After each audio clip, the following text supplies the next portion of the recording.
Audio Jungle.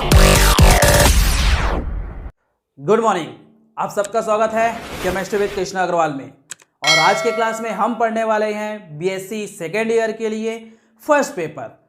और इसमें हम पढ़ने वाले हैं जो बहुत ही इम्पोर्टेंट, बहुत ही महत्वपूर्ण क्वेश्चन जो आपके एग्जाम के लिए बहुत ही फायदेमंद हो सकता है। आइए स्टार्ट करते हैं पहले यूनिट से।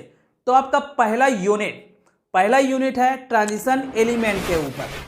तो पहला यूनिट में पूछा जाता है 3D, 4D, 5D और ट्रांजिशन एलिमेंट से क्वेश्चन पूछे जाते हैं, जिसमें पहला क्वेश्चन है डी ब्लॉक के तत्वों को संक्रमण तत्व क्यों कहा जाता है। उसके आपको कारण बताना है, संक्रमण तत्व क्यों कहा जाता है, क्यों बोला जाता है। ठीक है, उसी प्रकार डी ब्लॉक के तत्वों को निम्नलिखित गुणों के आधार पर समझाइए। तो जो सामने में आपके गुण दिखाई दे रहे हैं, जैसे कि पहला देखिए आयनों का रंग। डी ब्लॉक के तत्व ज़्यादातर रंगीन प्रवृत्ति के होते हैं, रंगीन आयन शो करते हैं। उसी प्रकार दूसरा है आपका उत्प्रेरकी गुण। डी ब्लॉक के तत्व जो कैटेलिटिक प्रॉपर्टी शो करते हैं, उनमें क्या क्वालिटी होता है कि ये कैटेलिटिक प्रॉपर्टी शो करते हैं। जैसे हम जानते हैं डी ब्लॉक के जो तत्व होते हैं वो एम्प्टी डी ऑर्बिटल उसमें पाया जाता है, जिससे वो लिगेंड को एक्सेप्ट करने की टेंडेंसी होती है, जिसके कारण वो कैटेलिटिक प्रॉपर्टी अच्छे से शो करते हैं। उसी प्रकार तीसरा इसमें आप देख रहे हैं ऑक्सीकरण अवस्था के बारे में। चौथा देख रहे हैं कॉम्प्लेक्स फॉर्मेशन, संकुल का जो निर्माण होता है। उसी प्रकार नेक्स्ट है चुंबकीय गुण। चुंबकीय गुण में जो पाया जाता है, जैसे कि आप जानते हैं पैरामैग्नेटिज्म, डाईमैग्नेटिज्म, फेरोमैग्नेटिज्म, एंटी फेरोमैग्नेटिज्म, फेरीमैग्नेटिज्म, इस प्रकार के जो पाए जाते हैं उसको आपको समझाना होगा। ठीक है, अगला क्वेश्चन है जो बहुत ही इंपॉर्टेंट है, वो देखते हैं साल्ट लाइक कार्बाइड क्या है, उदाहरण देकर समझाइए। इसी प्रकार तीसरा क्वेश्चन है चुंबकीय आघूर्ण क्या होता है। चुंबकीय आघूर्ण में ज़्यादातर क्वेश्चन मैग्नीज के बारे में पूछ देगा, क्रोमियम के बारे में पूछ देगा, कोबाल्ट के बारे में पूछ देगा कि इसमें चुंबकीय आघूर्ण की गणना कीजिए। ठीक है, इसी प्रकार नेक्स्ट क्वेश्चन है प्रूसियन ब्लू क्या है। प्रूसियन ब्लू के ऊपर भी कुछ क्वेश्चन कभी पूछ दिया जाता है, लेकिन इसको छोड़ना अपने को नहीं है। ठीक है, नेक्स्ट क्वेश्चन है इसी में निकिल संकुलों के ऑक्सीकरण अवस्था, कोऑर्डिनेशन नंबर तथा ज्यामिति को समझाना है। साथ ही साथ आपके इसके नीचे में एक और क्वेश्चन दिया हुआ है, उसका स्ट्रक्चर आपको तैयार करना है। स्ट्रक्चर बेसिकली एग्जाम में पूछा जाता है। ठीक है, अब आगे बढ़ते हैं नेक्स्ट क्वेश्चन की ओर। जर्कोनियम तथा हाफनियम में कुछ समानताएं पाई जाती है, जिसके बारे में आपको उदाहरण के साथ समझाना होगा। उसी प्रकार इसमें एक और क्वेश्चन पूछ देगा जर्कोनियम और हाफनियम जो होते हैं उसमें जो आयनिक त्रिज्या होती है वो किस प्रकार प्रदर्शित किया जाता है, उसको आपको समझाना होगा। ठीक है, अगला देखते हैं आपके सामने में टिप्पणी लिखे कुछ क्वेश्चन आता है। टिप्पणी शॉर्ट नोट्स के बारे में कुछ क्वेश्चन आएगा, जिसमें पहला है चुंबकीय सुग्राहिता क्या है। जो चुंबकीय सुग्राहिता के बारे में आपको बताना होगा। प्रभावी चुंबकीय आघूर्ण क्या है, उसके बारे में आपको एक्सप्लेन करना होगा कि प्रभावी चुंबकीय आघूर्ण होते क्या हैं, एग्जाम्पल के माध्यम से समझाइए।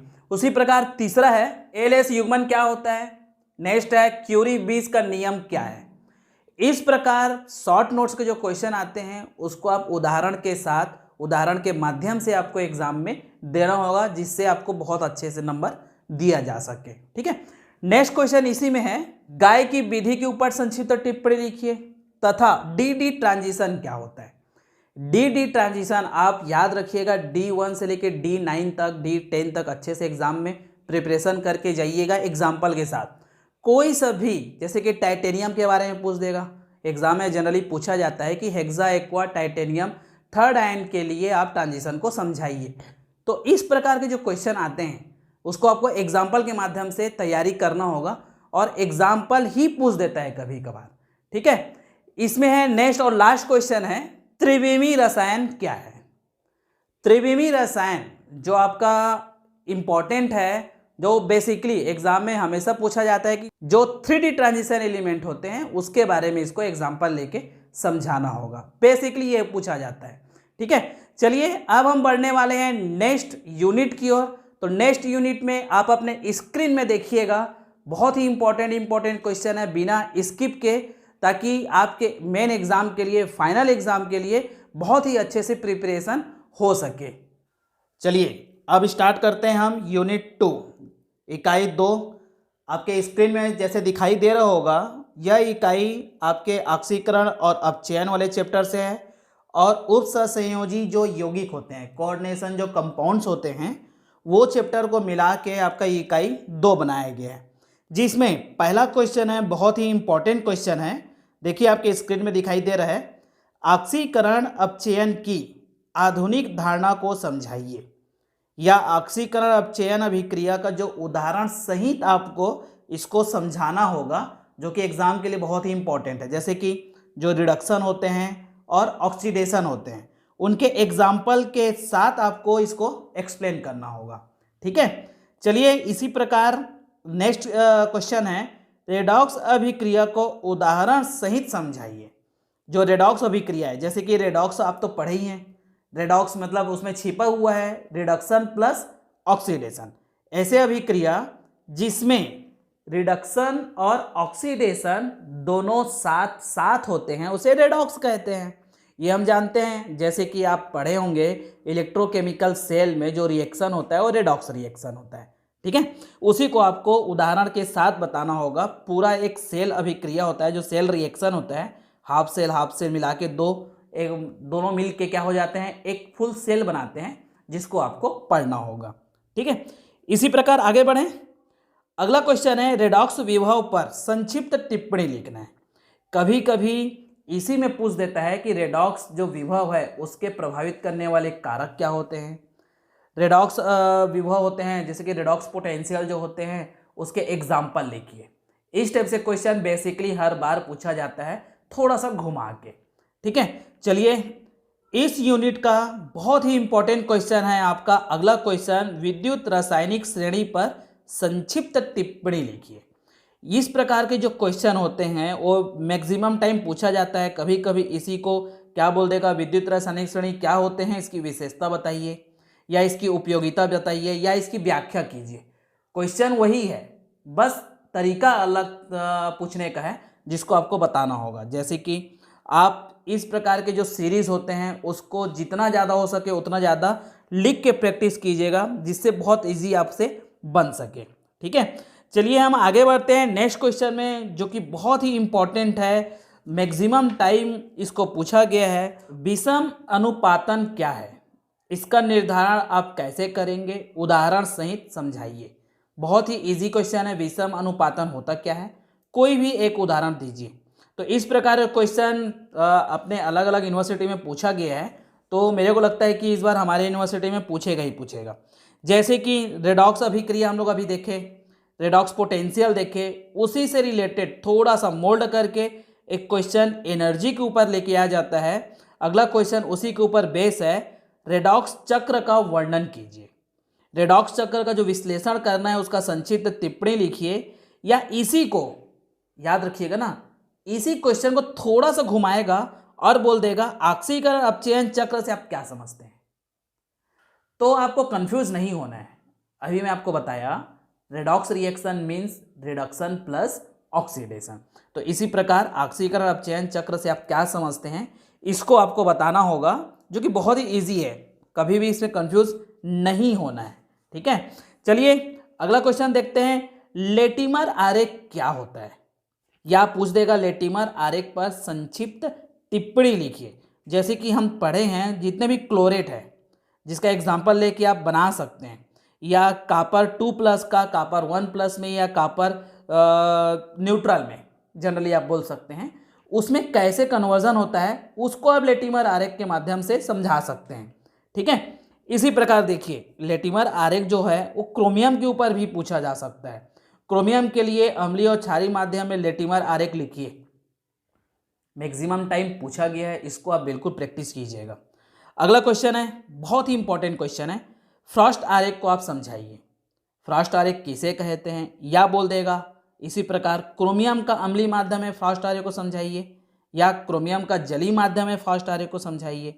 इस प्रकार के जो क्वेश्चन आते हैं बेसिकली कंफ्यूजन क्वेश्चन करके देंगे, जैसे कि थोड़ा सा घुमा देगा ताकि बच्चे इस क्वेश्चन में घूमें और इसको बना ना पाए। लेकिन ये बहुत ही इजी है, आप अपने दिमाग में इसको बिल्कुल फिट करके रखिएगा। ठीक है, चलिए बढ़े आगे नेक्स्ट क्वेश्चन है आपका, पोरवैक्स आरेख को समझाइए। देखिए भाई, यहाँ पे 3 आरेख आपके पास है, तीनों आरेख में कोई ना कोई एक क्वेश्चन आता ही आता है। एग्जाम्पल को बस आपको बहुत ही अच्छे से डील करने आना चाहिए। डील जितना अच्छे से करेंगे आपको पूरा का पूरा नंबर आपको मिलना ही मिलना है। अब जैसे भी आप कॉलेज वाले हैं, इतना सारा चीज़ तो जानते हैं कि कैसे कौन से वर्ड को यूज़ करना है, कौन से वर्ड को यूज़ नहीं करना है।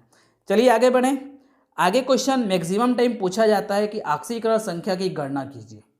आपके सामने में कुछ कंपाउंड्स दे दिए रहेंगे, कुछ नॉर्मल कंपाउंड दे देंगे या कुछ आयनिक कंपाउंड दे देंगे। उसमें क्या किया जाएगा, इसमें से कोई एक एटम दे देगा, इसका ऑक्सीडेशन नंबर क्या है इस कंपाउंड में, वो आपको बताना होगा। उसका प्रैक्टिस आप कर लीजिएगा, ठीक है। इसी प्रकार इस यूनिट में एक और क्वेश्चन है जो कि बहुत ही इंपॉर्टेंट है, मानक हाइड्रोजन इलेक्ट्रोड क्या है। बहुत ही इंपॉर्टेंट क्वेश्चन है, इसको आप अच्छे से तैयारी करके रखिएगा भाई, ताकि आपको इस इजी क्वेश्चन में कहीं कुछ छूटे मत। टफ क्वेश्चन अलग मैटर है, लेकिन इजी क्वेश्चन भी अगर छूट के आता है तो थोड़ा सा अपने को अलग टाइप का फील होता है, ठीक है। चलिए बढ़ें आगे। है बहुत ही इंपॉर्टेंट क्वेश्चन है, वर्नर सिद्धांत के प्रमुख पोस्टुलेट्स को समझाइए, या वर्नर सिद्धांत के उपसहसंयोजक सिद्धांत के बारे में जो बताया गया है उस सिद्धांत को, उसके बारे में आप संक्षिप्त टिप्पणी लिखिए, या कोई भी एग्जाम्पल दे देगा।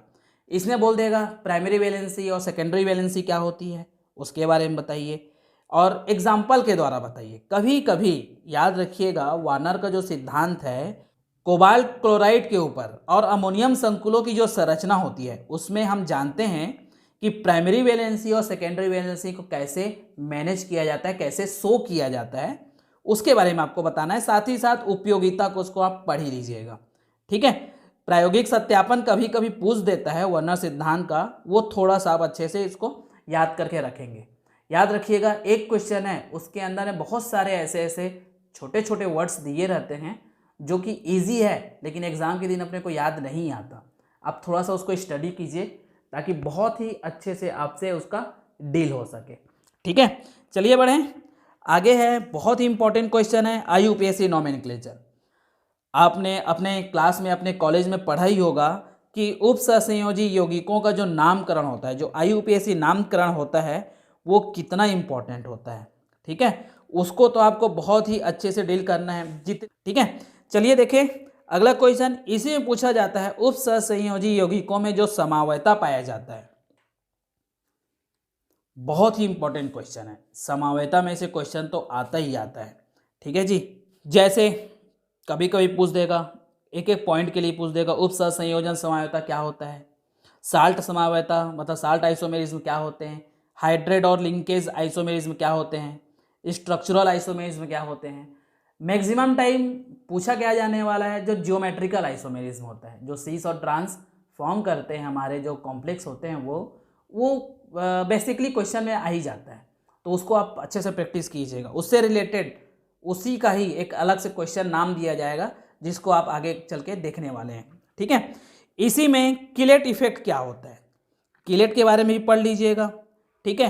किलेट हम जानते हैं, जो जितने भी पॉलीडेंटेड लिगेंड होते हैं वो क्या होते हैं, सेंट्रल मेटल आयन से जुड़े होते हैं, जिसके कारण एक किलेटिंग स्ट्रक्चर फॉर्म होता है।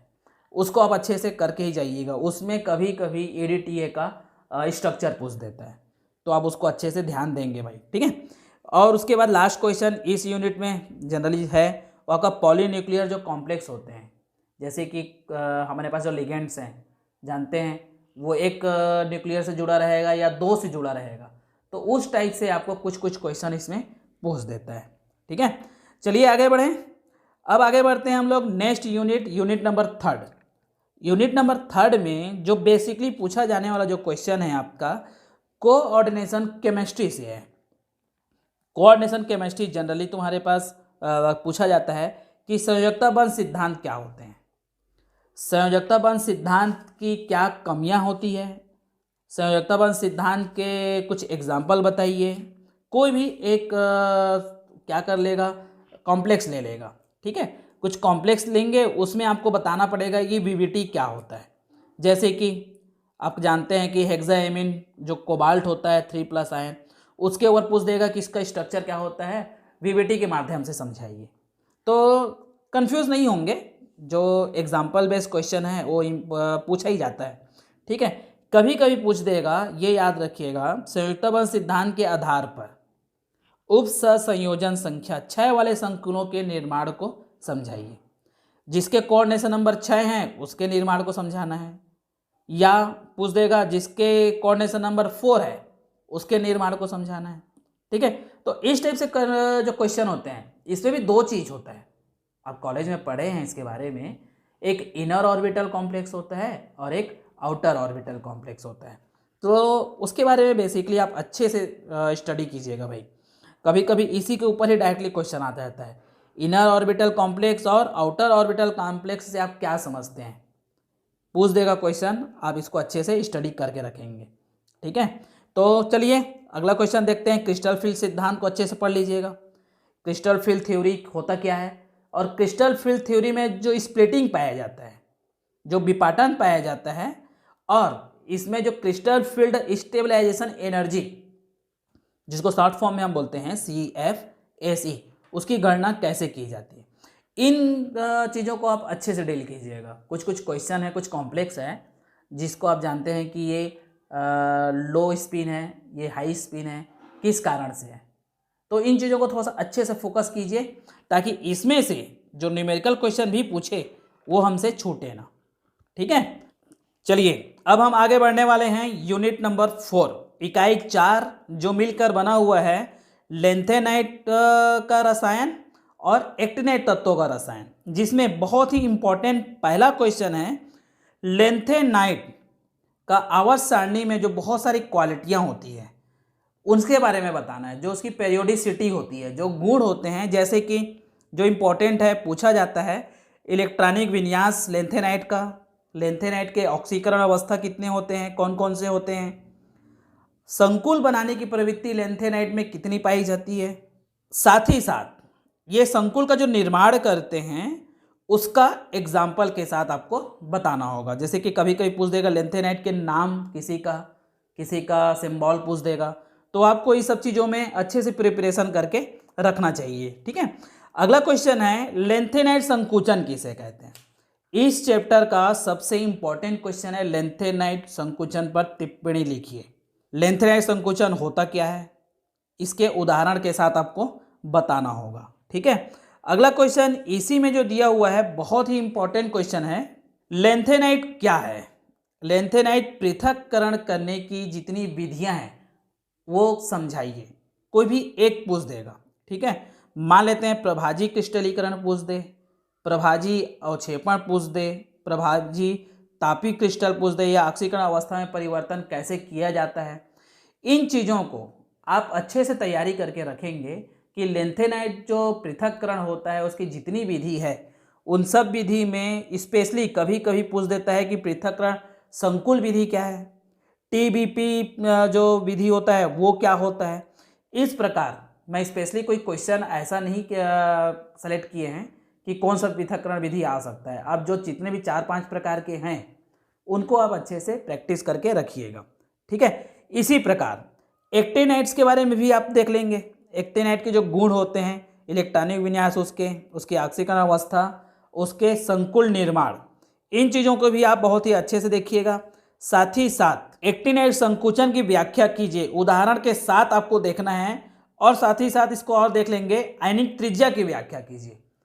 एक्टिनाइट और जो लेंथेनाइट है उसमें बेसिकली इंपॉर्टेंट क्वेश्चन आप तो समझ गए हैं, जो संकुचन है वो आयनिक त्रिज्या से रिलेटेड है। आयनिक त्रिज्या के बारे में तो डेफिनेटली पूछेगा ही पूछेगा, और इसमें एक्टिनाइट द्वारा जो संकुल निर्माण है उसके ऊपर एक स्पेशली क्वेश्चन पूछ दिया जाता है, और एक्टिनाइट द्वारा जो संकुल निर्माण है उसके ऊपर कभी कभी स्पेशली संक्षिप्त टिप्पणी करो, ये पूछा जाता है।